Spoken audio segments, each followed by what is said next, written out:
Digimon's most recent global release, EX03 Draconic Roars, introduced multiple new archetypes as a contender for the current meta, and today we're going to be looking at a guide for Aegisdramon, or Water Animals archetype. This deck is primarily centered around swarming the board by playing Digimon from sources with either on-play effects or inherits generating extra value.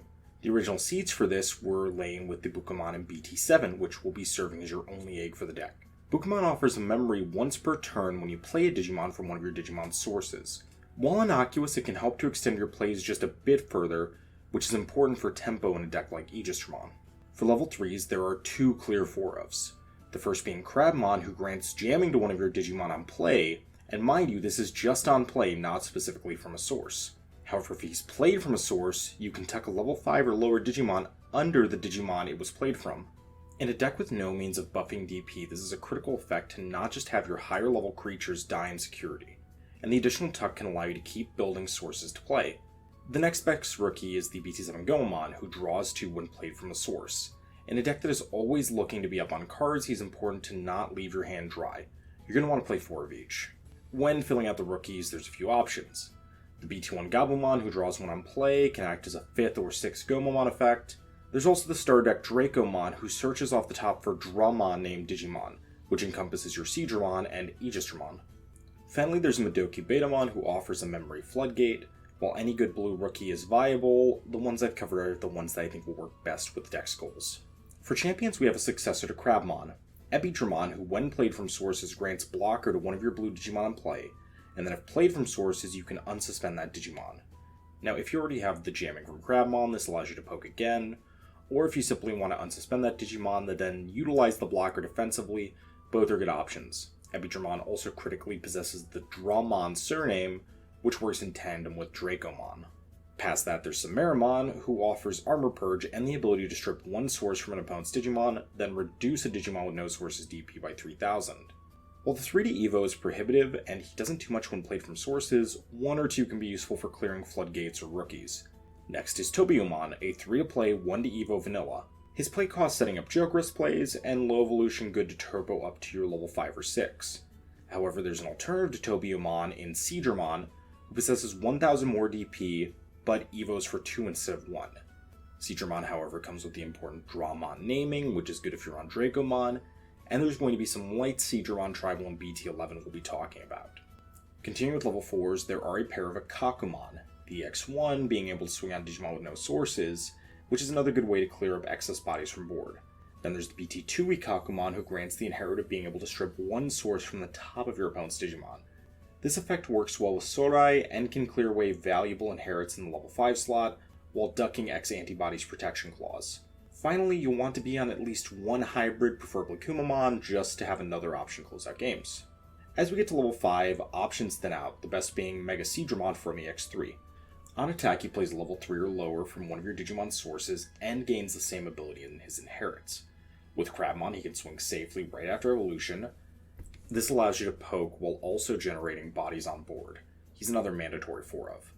When you're looking at other options for level 5s, Chimeramon is another good one, both allowing a potent potential to remove bodies from board, tuck valuable inherits back underneath, and most importantly, with the amount of level 4s you can get on board, you can then use him to Jogress as another means of going for game.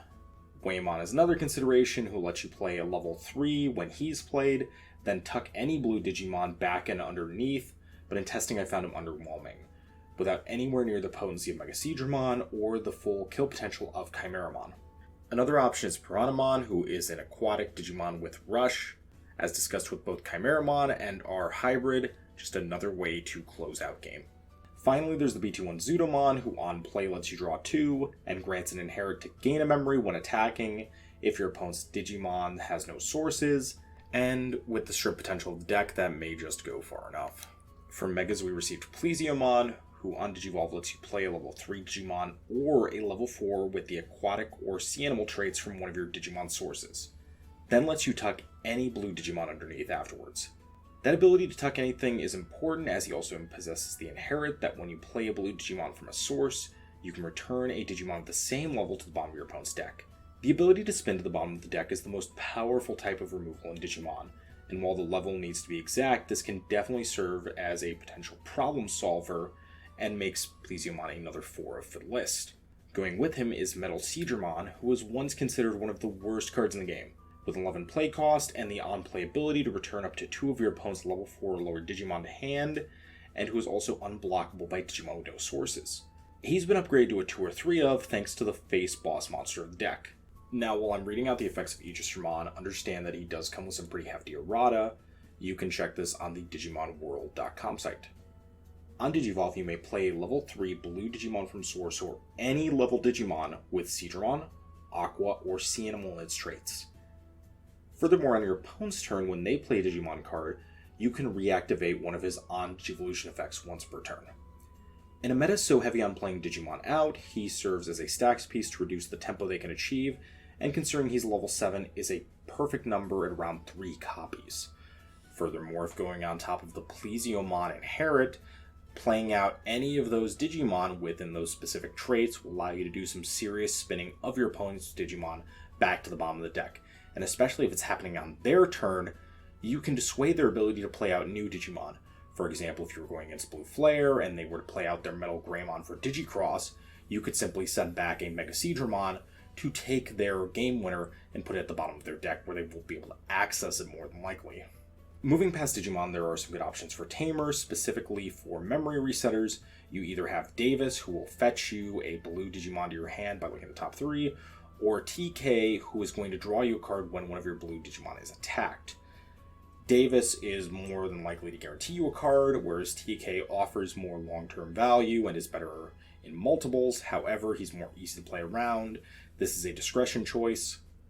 For Tamers, in addition, you're going to want 2 Sora and Joe, who allow you to gain extra memory and offer the powerful stripping effect.